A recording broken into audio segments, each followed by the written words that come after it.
नमस्ते छात्रों, मैं सविता तापड़िया आज कक्षा 9वीं स्मृति का पाठ 2 लेकर आपके सामने उपस्थित हूँ। छात्रों, पाठ 2 का नाम है स्मृति। स्मृति अर्थात यादें। बातें भूल जाती हैं, यादें याद आती हैं।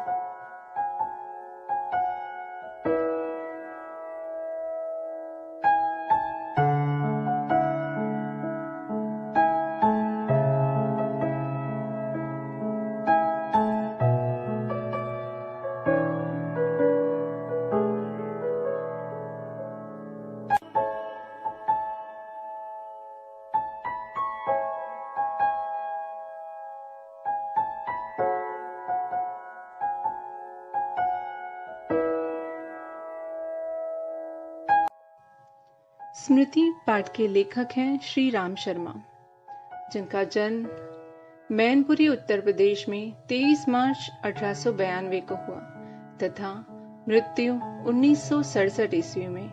आपकी प्रमुख रचनाएं हैं शिकार, प्राणों की रक्षा, प्राणों का सौदा, बोलती प्रतिभा, जंगल के जीव इत्यादि। स्मृति कहानी के माध्यम से लेखक ने सन 1908 में घटित अपनी बचपन की घटना का वर्णन किया है, जिसकी यादें उन्हें भय, निराशा, रोमांच, उत्साह आदि न जाने कितने भावों से भर देती है। लेखक उस समय 11 वर्ष के थे। लेखक अपने साथियों के साथ जरबेरी के पेड़ से बेर तोड़कर खाया करते थे।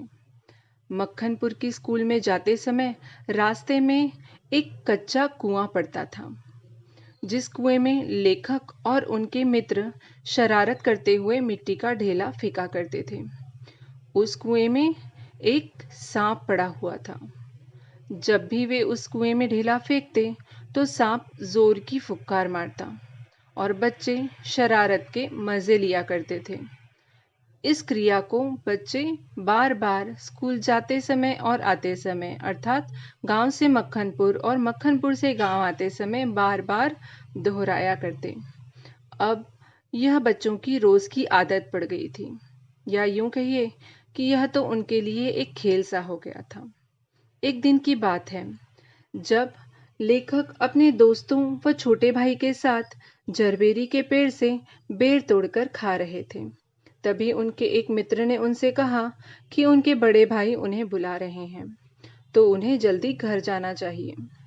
बड़े भाई का नाम सुनते ही दोनों भाई भयभीत हो गए।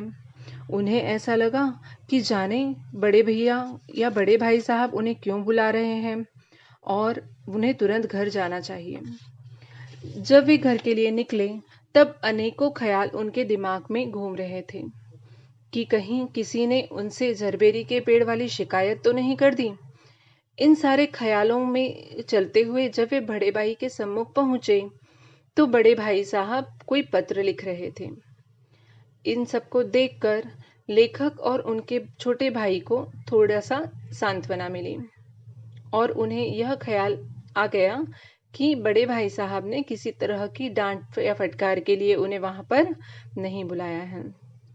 बड़े भाई साहब ने वह पत्र लिखकर उनसे कहा कि इन पत्रों को ले जाकर मक्खनपुर डाकखाने में डाल आओ। तेजी से जाना, जिससे शाम की डाक से ये चिट्ठियां निकल जाएं, और ये बड़ी जरूरी भी हैं। दोनों भाई चिट्ठियां लेकर घर से निकल पड़े। क्योंकि जाड़े के दिन थे तो दोनों भाइयों ने कपड़े अपने कानों से बांध लिए और दोनों ने अपना अपना डंडा उठा लिया। दोनों भाई बबूल के डंडे से बड़ा प्रेम करते थे और लेखक का तो उस बबूल के डंडे से विशेष स्नेह था, क्योंकि उस डंडे से उन्होंने अनेकों सांपों को मार गिराया था। जैसे ही दोनों भाई घर से निकले तो रास्ते में जो कुआं पड़ता था उस कुएं के पास पहुंचे तो लेखक ने नियमानुसार एक मिट्टी का ढेला उठाकर उसे फेंकने के बारे में सोचा। उन्हें देखकर छोटे भाई ने भी एक ढेला उठाया और दोनों ने एक ढेला कुएं की तरफ फेंकने के लिए हाथ बढ़ाया। जैसे ही लेखक एक ढेला फेंक रहे थे, दूसरे हाथ से टोपी उतारते हुए वह ढेला जब उन्होंने कुएं में फेंका तब ये ख्याल उनके होश उड़ गए। जब उन्हें एहसास हुआ कि जो चिट्ठियां उन्होंने टोपी में रखी थी वे चिट्ठियां अब कुएं में गिर रही हैं। उन्हें पकड़ने के लिए वे झपटे, लेकिन तब तक वे चिट्ठियां कुएं में गिर चुकी थीं। दोनों भाइयों का डर के मारे बुरा हाल हो गया। ख्याल भी नहीं कर पा रहे थे कि अब बड़े भैया को इस चीज का क्या जवाब देंगे। दोनों भाई कुएं की मुंडेर पर बैठकर रोने लगे। वे समझ ही नहीं पा रहे थे कि अब क्या किया जाए। लेखक के सामने केवल दो ही रास्ते थे। एक कि वे घर जाकर भाई साहब से झूठ बोल दें कि उन्होंने चिट्ठियां डाल दी हैं, या फिर कुएं में जाकर उन चिट्ठियों को उठा लाएं। उन्होंने चिट्ठियों को उठा लाने का निर्णय ज्यादा बेहतर समझा और उन्होंने कुएं में उतरने का निर्णय लिया। लेकिन कच्चे कुएं की परिधि बहुत कम होती है, तो इस कुएं में उतरने का ख्याल थोड़ा भयावह था। लेकिन वे निर्णय कर चुके थे।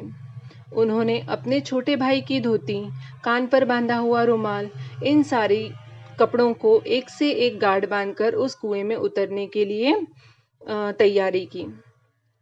जब वे कुएं में उतरे तो वे यह सोच रहे थे कि वे उस सांप को डंडे से मार देंगे और चिट्ठियां उठा लाएंगे। लेकिन जब धीरे धीरे वह इस कुएं में उतर रहे थे तो उस समय उन्हें इस चीज का एहसास हो गया कि कुएं की परिधि कम होने के कारण उनके और सांप के बीच का अंतर बहुत कम होगा। जब वे केवल 4 या 5 फुट ऊपर थे, उस समय जब उन्होंने नीचे देखा तो देखा कि सांप उनके लिए तैयार खड़ा है और मानो उन्हीं का इंतजार कर रहा है।